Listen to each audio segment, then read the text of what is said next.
parle. Chaque jour, Charles et Carole vous présentent la leçon de l'école du sabbat.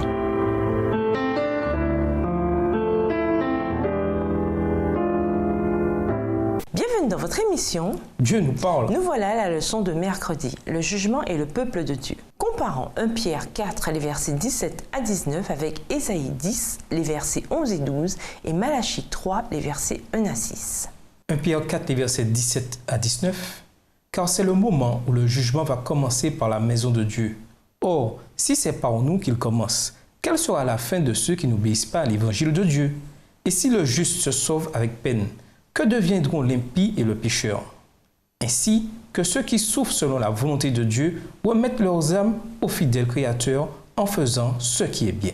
Ésaïe 10, le verset 10, « De même que ma main a atteint les royaumes des idoles, où il y avait plus d'images qu'à Jérusalem et à Samarie. » Verset 12, « Mais quand le Seigneur aura accompli toute son œuvre sur la montagne de Sion et à Jérusalem, je punirai le roi d'Assyrie pour le fruit de son cœur orgueilleux et pour l'arrogance de ses regards hautains. » Malachie 3, les versets 1 à 6. « Voici, j'enverrai mon messager. Il préparera le chemin devant moi, et soudain entrera dans son temple le Seigneur que vous cherchez, et le messager de l'alliance que vous désirez. Voici, il vient de l'Éternel des armées.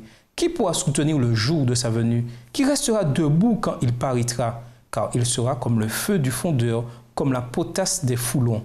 Il s'assiera, fondra et purifiera l'argent. Il purifiera les fils de Lévi. Il les épurera comme on épure l'or et l'argent. Et ils présenteront à l'Éternel des offrandes avec justice. Alors l'offrande de Juda et de Jérusalem sera agréable à l'Éternel, comme aux anciens jours, comme aux années d'autrefois. Je m'approcherai de vous pour le jugement et je me hâterai de témoigner contre les enchanteurs et les adultères, contre ceux qui jurent faussement, contre ceux qui retiennent le salaire du mercenaire, qui oppriment la veuve et l'orphelin, qui font tort à l'étranger et ne me craignent pas, dit l'Éternel des armées. Car je suis l'Éternel, je ne change pas, et vous, enfants de Jacob, vous n'avez pas été consumés. Dans tous ces passages, le processus du jugement commence par le peuple de Dieu. Pierre associe même les souffrances de ses lecteurs au jugement de Dieu. Pour lui, les souffrances que traversent ses lecteurs chrétiens peuvent n'être rien d'autre que le jugement de Dieu qui commence par la maison de Dieu, ainsi que ceux qui souffrent selon la volonté de Dieu remettent leur âme au fidèle Créateur en faisant le bien. 1 Pierre 4, le verset 19 dans la version Colombe. Lisons Luc 18 et versets 1 à 8. En quoi ce passage nous aide-t-il à comprendre le jugement de Dieu? Luc 18, les versets 1 à 8. Jésus leur adressa une parabole pour montrer qu'il faut toujours prier et ne point se relâcher. Il dit, « Il y avait dans une ville un juge qui ne craignait point Dieu et qui n'avait d'égard pour personne. Il y avait aussi dans cette ville une veuve qui venait lui dire, « Fais-moi justice de ma partie adverse. » Pendant longtemps, il refusa, mais ensuite il dit en lui-même, « Quoique je ne craigne point Dieu et que je n'ai point d'égard pour personne, néanmoins, parce que cette veuve m'importune, je lui ferai justice, afin qu'elle ne vienne pas sans cesse me rompre la tête. » Le Seigneur ajouta, « Entendez ce que dit le juge inique. Et Dieu ne fera-t-il pas justice à ses élus qui crient à lui jour et nuit, et tardera-t-il à leur égard? Je vous le dis, il leur fera promptement justice. Mais quand le Fils de l'homme viendra, trouvera-t-il la foi sur la terre? » Au temps biblique, le jugement était globalement très attendu. L'image de la pauvre veuve dans Luc 18 et versets 1 à 8 saisit bien l'attitude générale face au jugement.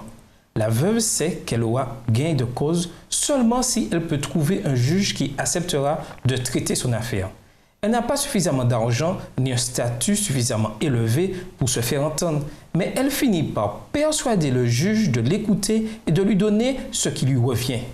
Comme Jésus le dit, et Dieu ne ferait pas justice à ceux qu'il a choisis, alors qu'ils crient vers lui jour et nuit. Luc 18, verset 7. Le péché a amené le mal dans le monde, et depuis des siècles, le peuple de Dieu attend qu'il rétablisse l'ordre des choses. Qui ne craindrait et ne glorifierait ton nom, Seigneur? Toi seul es saint. En effet, toutes les nations viendront et se prosterneront devant toi, parce que ta justice s'est manifestée. Apocalypse 15, verset 4. Pensez à tout le mal qui demeure impuni dans le monde. Pourquoi dans ce cas la notion de justice et du juste jugement de Dieu est-elle si cruciale pour nous chrétiens? Quelle espérance retirez-vous de la promesse que justice sera faite? Et nous vous laissons avec la question du jour. Quelle est la raison d'être chrétien si nous ne subissons aucune épreuve de notre foi en vue d'une foi accrue? Au revoir. Et à demain si Dieu veut. Dieu nous parle. Chaque jour, Charles et Carole vous présentent la leçon de l'école du sabbat.